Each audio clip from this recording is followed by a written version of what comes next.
Hey fellow golfers, this is Chris Homey of Chris Homey's Golf Fitness. Today we're going to go over your Ultimate Golf Performance Series workout number 4. And today we're going to recreate the movement pattern of the downswing. A lot of times on the downswing, we actually decrease distance between us and ball. So we go to the backswing and our right shoulder, our right hip goes forward. We decrease distance between us and ball. We have to release the club. There's a cast, cup, scoop, chick, block, pull. And in our world, we just call this early extension. So on the downswing, the right hip goes forward, or the right shoulder goes forward to the ball. We're going to recreate this movement pattern today through our workout. Now let me show you the correct way.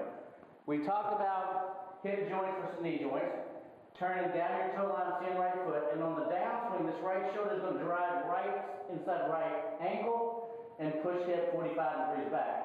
Now how do we do that with a golf club? You're going to look over left shoulder, see right foot, and then you're going to drive right shoulder inside right ankle, and you're going to release club. So that's the movement pattern that we're going to create. We're going to need today a stick, a free motion machine for our weights with a rope, and we're going to need a physio ball. So we always start off with dynamic stretching, golf specific weights, core balance and stability, then finish with static stretching. 10 reps, 1 set for beginner. Do it twice for intermediate. Do it 3 times for advanced. So, let's grab your pole and let's get started. So this is going to be our pole stretches. So on the pole stretch, you're just going to basically go shoulders, elbows, wrists in line. And from here, you're just going to rotate and look over left shoulder, see right foot. And then again from here, we're just going to look over left shoulder and see right foot. Look over left shoulder and see right foot. Now the cool thing about this now, I can actually drive my shoulder down. So again, I'm going to look over left shoulder, see right foot, and I'm going to drive my right shoulder down. How we're going to stretch out our lats is going to put it on the inside. You're going to take your left hand, your right hand's high, and you're going to just basically look over left shoulder, see right foot. Again, we're going to come back up. And we're going to look over left shoulder and see right foot. And again, we're going to drive on the downswing. So we'll do that 10 on the right. And on the left, right, it's going to look like this. Inside right foot, right hand, left hand. Look over right shoulder, see right foot. Come back up. Drop, right. Look over right, see right foot. For your backswing. You say, Chris, that's good for the lumbar and my lats, but how do I stretch my torso? Good question. We're going to put it on the outside of the right foot. Your left hand is going to be high, medium, then you're going to grab with your right hand and you're going to pull all the way around. So again, left hand, look over left shoulder, see right foot, right hand comes up and pull all the way around. One more time. Right, the dial goes on the outside of the right heel. The left hand is parallel. You're going to look over left shoulder, see right foot. You're going to grab your right hand and you're going to pull all the way around you. Okay? Now the next time we do is we're going to do this dial, windmill it, look over left shoulder, see right foot, and I'd like you to get this dial back inside your right foot. Now, for me to do that, I'm not going vertical. This dial is not dropping behind my ankle. I'm driving my right shoulder inside my right foot, which is pushing left hip 45 degrees back down and around. So when you hear the lower body starts the downswing, I agree. But what starts the lower body on the downswing? It's basically your right shoulder when it's over your shoulders or over your lower body. When you drive right hip, shoulder down, that's going to push left hip around. Do your pole stretches to recreate early extension. Next we're going to do is our weights. On our weights, we're going to do a front. This is really much lengthen in the lats, strengthen the lats. Lengthen the lats, strengthen.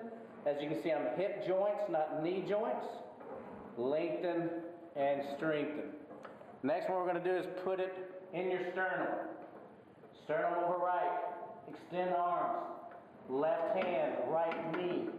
Don't get used to the shoulders coming over. Left hand, right knee. Left hand, right knee. Again, you're going to turn from the other side. In your sternum, look over right, see left foot. Right hand, left knee. Right hand, left knee, and do this 10 times. If I know what we're going to do is put it in your sternum. You're going to look over your left shoulder, see right foot, and then from here we're going to drive right shoulder inside right foot. In the vanity world, they have something called a wood chop, where you come over the top. Unfortunately, that's creating an improper movement pattern. So for us, we're going to basically go to the backswing, look over left shoulder, see right foot, and right shoulder inside right foot. Do that 10 times.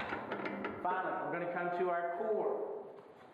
So our core stretches is we're going to need a ball. And the first one we're going to do is a hold. Don't need it. First one we're going to do is need a hold. Hips go over knees, abduct in, pick up, and hold.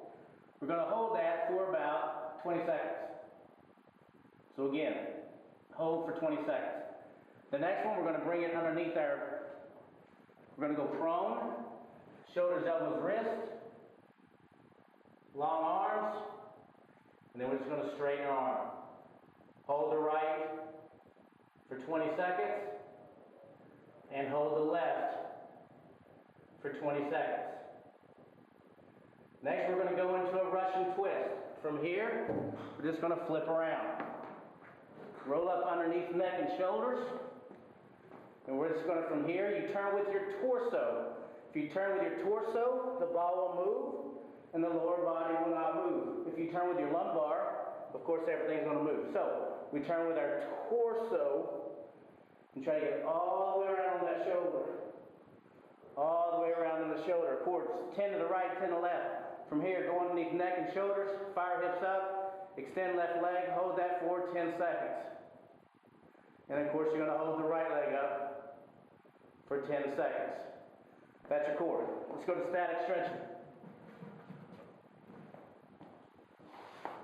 Static stretching today, I am going to show you with a ball. So from here, we're going to make sure the hips are on the heels. Your arms are going to be long. You're going to basically, like a big wheel, you're going to turn all the way you can to the left. Then you're going to take your left hand on top and push. So again, from here, we're going to turn all the way to the left. Left hand's underneath, goes on top, and push. One more time. All the way to the left, left hand on top, and push. Of course, you're going to do that 10 on the right and 10 on the left. Next one to do is our hip flexor stretches. So the hip flexor stretches, just like when you do a normal hip flexion. You remember how we did the rollouts earlier? Well, now we're going to do rollouts, but it's going to be, left leg's going to be high. You're going to do a rollout. You're just going to let your right hip drop. You're going to feel a stretch in your left piriformis. You're going to feel a stretch in your right hip flexor. So just let your hip drop and just kind of hang here for about a minute. Like 30 seconds. So we'll do that on the right, and then we'll do it on the left. So again, hips, knee, ankle, hip, knee, ankle, hands like a knife. Roll out and drop. The next one we're going to do is a hip flexor stretch. But from this position, hip, knee, ankle, we're just going to drive the right hip forward. Again, we're going to drive the right hip forward and let the right hip flexor open up to take pressure off your back. So, do that 3 times a week. Move on from beginner to intermediate advanced. Let's go play some golf.